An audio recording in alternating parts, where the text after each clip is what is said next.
الرحمن الرحیم۔ السلام علیکم۔ پروگرام علم و حکمت میں خوش آمدید۔ میں ہوں محمد ثنی الیاس۔ ناظرین کرام، ایک مسلمان کی زندگی کی اگر سب سے بڑی خواہش دریافت کی جائے تو وہ یہی ہوگی کہ اے کاش ہم رسالت مآب صلی اللہ علیہ وسلم کے عہد میں پیدا ہوتے، آپ کو مکے اور مدینے میں چلتے پھرتا دیکھتے، آپ کے معمولات، آپ کے معاملات، لوگوں کے ساتھ آپ کا رویہ، بچوں کے ساتھ آپ کا حسن اخلاق، دین کے اوپر آپ کا عمل، آپ کی اجتہادات، آپ کے اطلاقی مسائل میں آراء اور فیصلے، ان سب کا مشاہدہ کرتے۔ لیکن خدا کی اجل اور قانون کے مطابق یہ ممکن نہیں ہے۔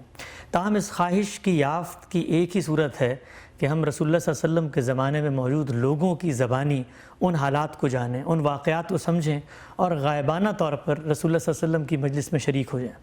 یہی وہ تمام چیزیں ہیں جن کو حدیث سے تعبیر کیا جاتا ہے۔ یہ کتنی بڑی نعمت اور ذخیرہ ہے، اور ایک مسلمان کی زندگی میں اس سے استفادے کی کیا نوعیت ہونی چاہیے، یہ سوال لے کر حاضر خدمت ہیں۔ ہمارے ساتھ تشریف رکھتے ہیں حضرت صاحب جناب جاوید احمد غامدی صاحب۔ السلام علیکم غامدی صاحب۔ وعلیکم السلام۔ غام صاحب، یہ خواہش کس قدر فطری خواہش ہے کہ ہم جب اعلان کرتے ہیں کہ ہم مسلمان ہیں تو ہم تو اس دنیا میں رسول اللہ صلی اللہ علیہ وسلم کی سند، آپ کی شہادت، آپ کے خدا سے رابطے کے نتیجے میں آنے والے قرآن و سنت پر ایمان لا رہے ہوتے ہیں۔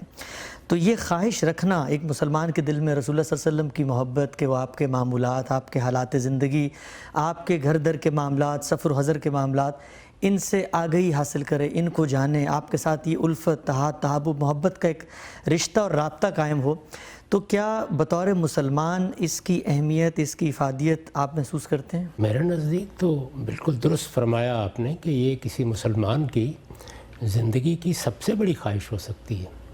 یہ جو ہم مدینہ طیبہ کا سفر کرتے ہیں، ہمارے ہاں لوگ اس کا خواب دیکھتے ہیں، بعض اوقات پوری زندگی وہ اس کی کوشش کرتے ہیں کہ ان کے پاس کچھ اسباب سفر میسر ہو جائیں اور وہ وہاں حاضر ہو سکیں۔ اس کے پیچھے کیا چیز ہوتی ہے؟ آپ کے نقوش قدم دیکھ لیے جائیں، وہ جگہیں دیکھ لی جائیں جہاں آپ بیٹھتے تھے، جہاں اٹھتے تھے، جہاں نماز پڑھاتے تھے، جہاں صحابہ سے ملتے تھے۔ اگر کسی باغ میں جا کے بیٹھے ہیں تو اس جگہ کی زیارت کر لی جائے، کسی سے ملے ہیں تو وہاں کیا صورتحال ہوگی، بدر کا میدان کیسا تھا، وہاں خیمے کہاں لگے تھے، آپ نے کہاں قیام فرمایا تھا۔ یہ ساری چیزیں ہی ہیں جو اصل میں اپنے اندر بے پناہ کشش رکھتی ہیں اور آدمی ان کی طرف کھنچتا چلا جاتا ہے۔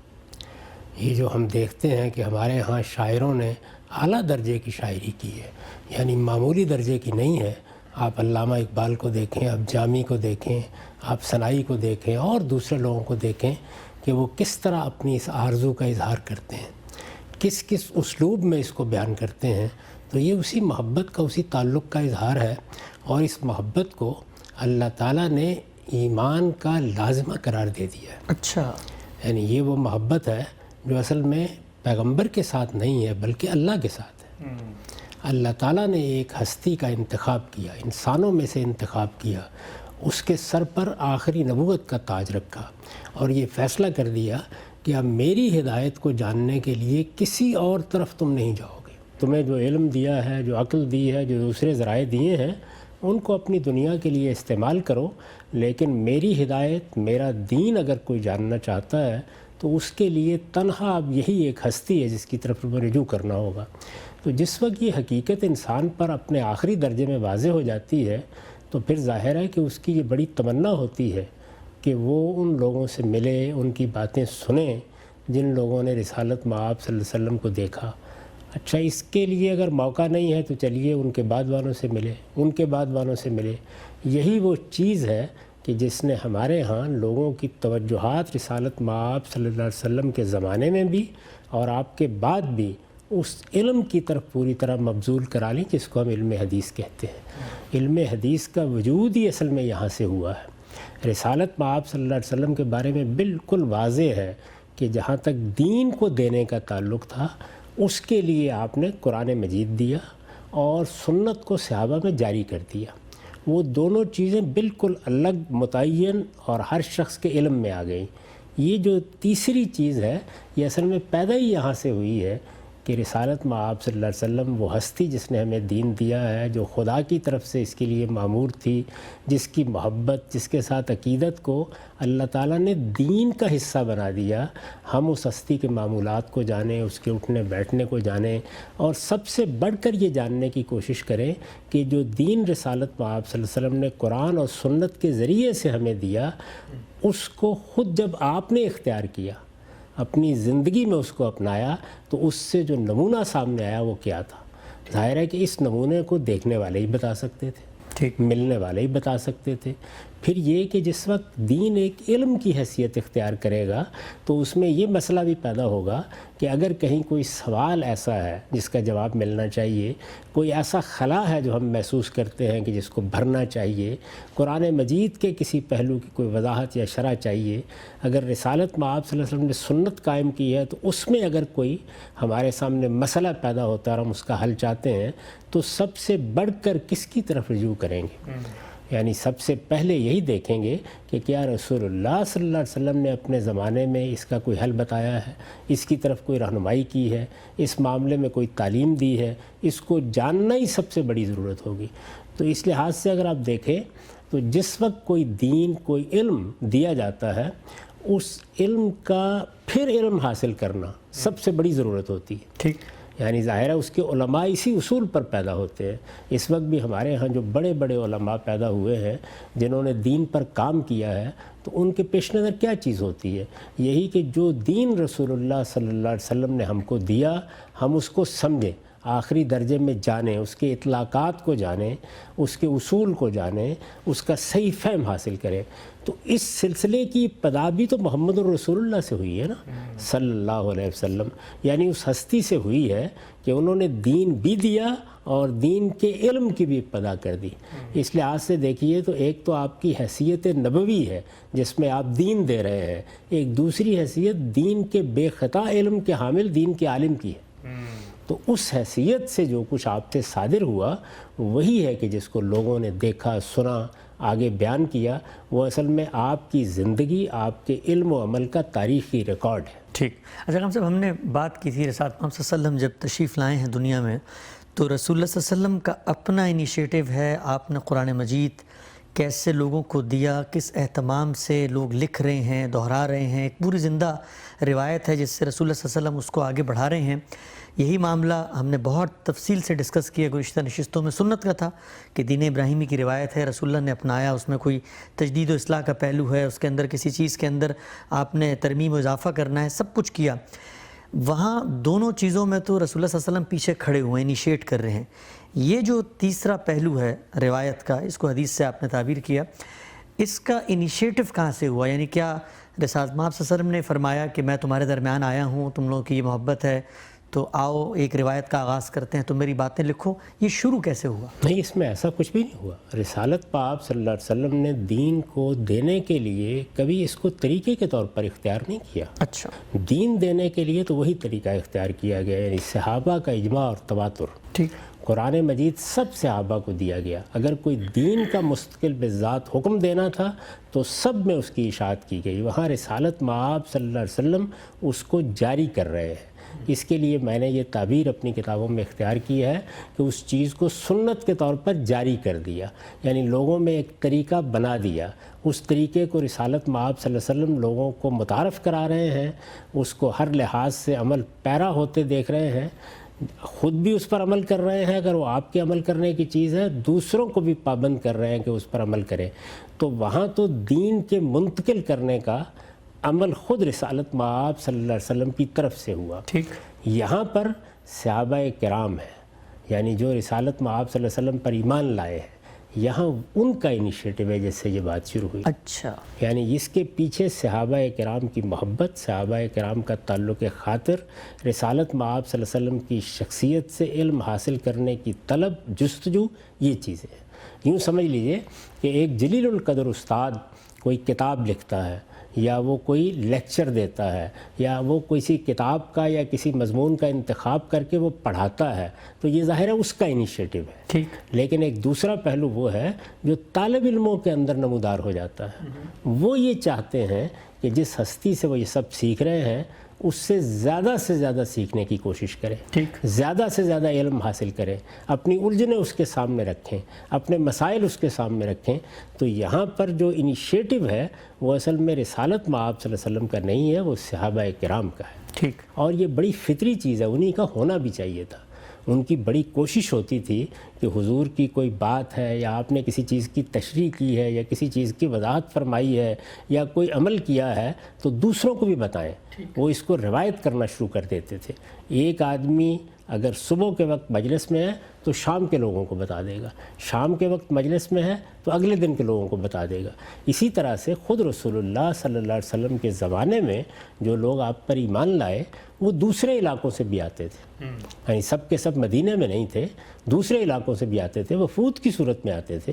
جب وہ آتے تو آ کر رسول اللہ صلی اللہ علیہ وسلم کو دیکھتے، آپ کی باتیں سنتے، آپ کے معمولات کا اندازہ کرتے اور اس کے بعد پھر اپنی بستیوں میں واپس جا کر اپنے لوگوں کو بتاتے.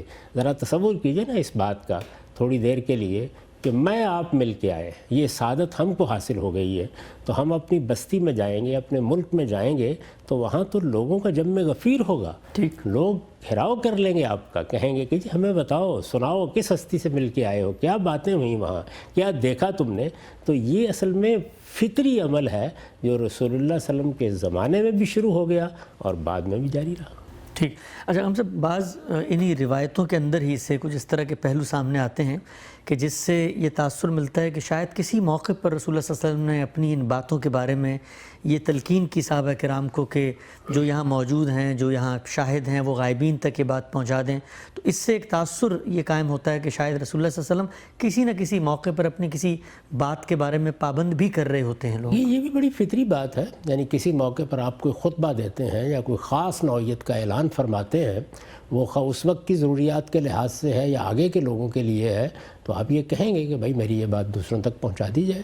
اس طرح کے معاملات اگر آپ دیکھیں تو کسی ایک دو موقعوں کے پر ہوئے، بلکہ میرے علم کی حد تک تو یہ وہی واقعہ ہے کہ جس میں خطبہ حجۃ الوداع میں حضور نے گویا آخری نصیحتیں فرمائیں اور ان کے بارے میں یہ کہا کہ فَلْيُبَلِّغِ الشَّاهِدَ الْغَائِبَ، کہ اس کو جو لوگ سن رہے ہیں وہ جو لوگ موجود نہیں ان تک پہنچا دیں. تو یہ بھی بڑی فطری چیز ہے. ہم دیکھتے ہیں کہ دنیا کے اندر جتنی بھی بڑی شخصیات ہیں وہ ظاہر ہے کہ اپنی بات اگر کہتے ہیں اور کسی موقع پر کوئی خاص پہلو نمایاں کرتے ہیں تو یہ ذمہ داری بھی لگا دیتے ہیں اور لوگوں کو اس کی تلقین بھی کر دیتے ہیں.